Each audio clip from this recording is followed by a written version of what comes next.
Speaking of Minnesota, a doctor and state senator from Minnesota, Scott Jensen, joins us tonight on the 702 communication line to talk about an interesting piece you put in the Star Tribune recently as well. So I don't know if you like Dr. Jensen, Senator Jensen, but thank you so much for joining us tonight, sir. And let's start with this. You and I communicated briefly yesterday via email, shortly on the phone. Have you yet seen the information that's going into these U of M models that the governor is using to make these decisions? No, we have not. We have asked for those, and we were told by the governor's office that we would receive the data tonight. And so we're hoping to see what the assumptions are and what the data is. But at this point in time, we have not. So I just want to be clear for our audience, sir. You've got a governor of a state that is making executive orders, stay-at-home orders, that right now is cratering your economy. We don't know what data is being used, and yet you as a state senator, as a doctor, have not seen that data that's being used for our governor to make these decisions. No, we have not. And does that not concern you? I mean, shouldn't the people of Minnesota be screaming right now? Well, I think, Minnesota nice. We want to be good soldiers in that, but I think that people are starting to say, hold it now. We need to have a deeper understanding of this, and we're not getting it. I think that, in Minnesota, as a physician, I received an email last week from the Department of Health coaching me on how to fill out death certificates. And I've never really received coaching from the Vital Statistics Agency in terms of how to do a death certificate. But basically, I felt like they were saying, you don't have to have a confirmed laboratory test for COVID-19 in order to make the death certificate be COVID-19. So wait. Sir, I don't mean to interrupt you, but that what you just said, I think, is critically important. Can you repeat what you just said, please?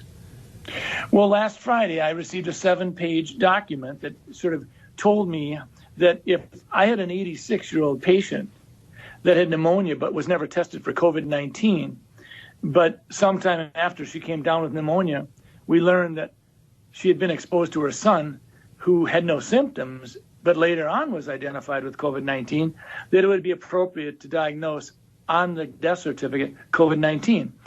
Now, we've not done that. If someone has the pneumonia and it's in the middle of a flu epidemic, and I don't have a test on influenza, I don't diagnose influenza on the death certificate. I will say this elderly patient died of pneumonia.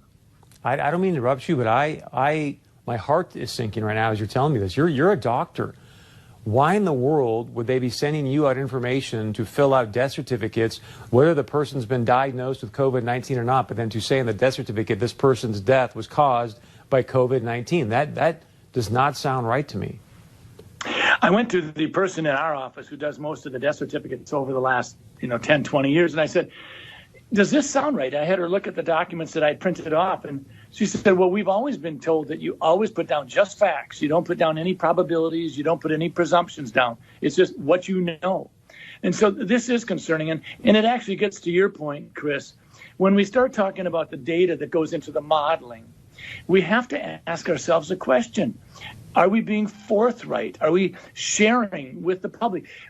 Minnesota, North Dakota, we don't need to be having it sugar-coated. We want to know what's going into your modeling.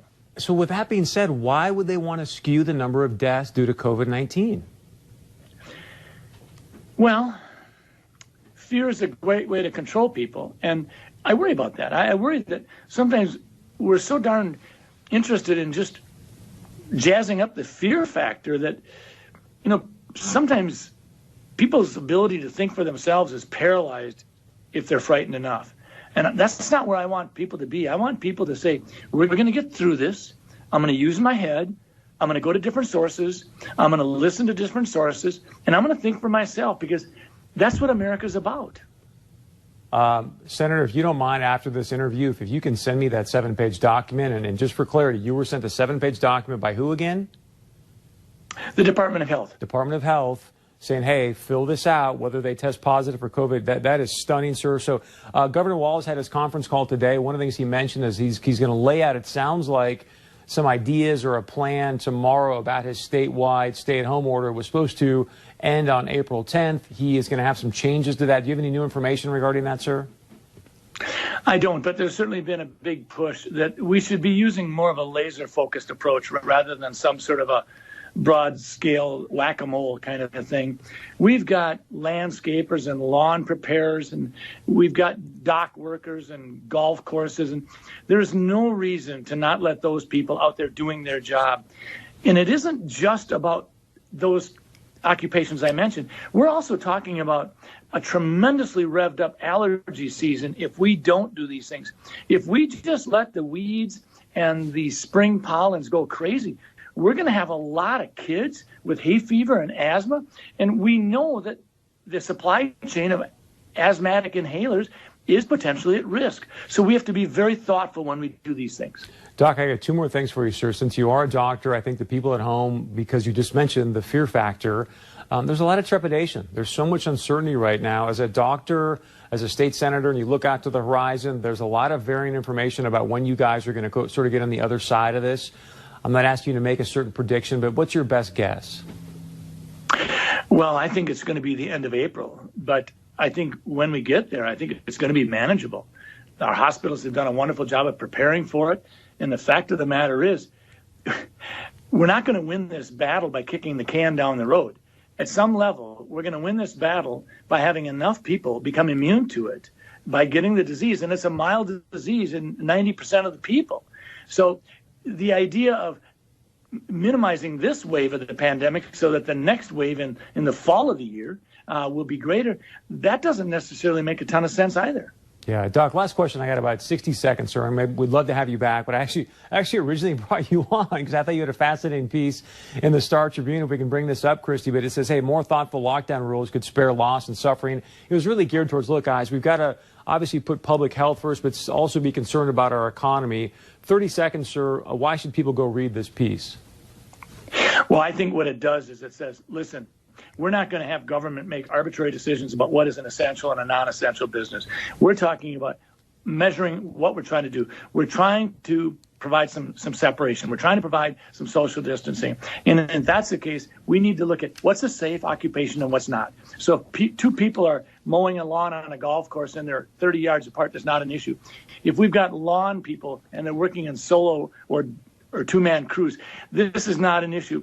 When government goes overboard, we lose our liberties and we may never get them back. So we need to be very careful. We can do it with a more laser precision rather than just whack-a-mole.